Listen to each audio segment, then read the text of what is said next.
Nahuli na ang grupong pinagkunan umano ng sigarilyong tuklaw sa Palawan.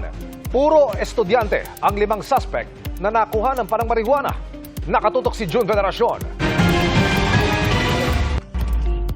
3 linggo mula nang mag-viral ang pangingisay ng 3 kabataan sa Palawan dahil sa paghitit umano ng sigarilyong tuklaw o black cigarette.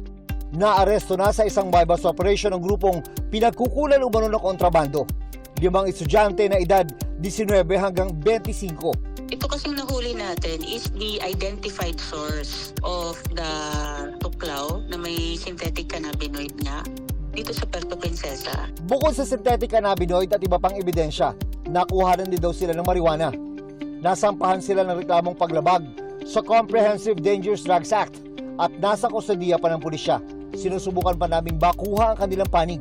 Marami pa ang ating tinitingnan ng mga tao at sisiguraduhin natin na hindi na ito maglipana pa. Sinasabing galing Vietnam ang mismong tuklaw.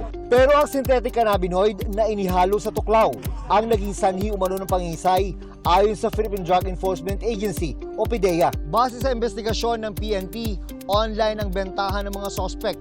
Ang 1 mililiter ng synthetic cannabinoid, 300 pesos daw ang kanilang benta. Inaalam pa kung kanino sila kumukuha ng supply ng illegal na droga. Sabi ng PNP, tulad ng ibang droga, tinututukan din nila ngayon ang tuklaw na may halong synthetic cannabinoid. May mga illicit trading routes na tinitingnan natin na maaaring pinagdadaanan ng mga substance na ito. Ang problema, marami umano sa nabibiktima ay ang mga kabataang sumusubok gumamit, dala ng murang pag-iisip. Walang mabuting idudulot sa inyo yan. At itong bottom line lang dyan, wala pa akong nakitang addict na maganda at gwapo. Lahat ng addict, pangit. Tingnan nyo ang before and after. Artista, napakaganda, na addict, tingnan mo itsura. Di ba? Para sa GMA Integrated News, June Veneracion, nakatutok, 24 oras.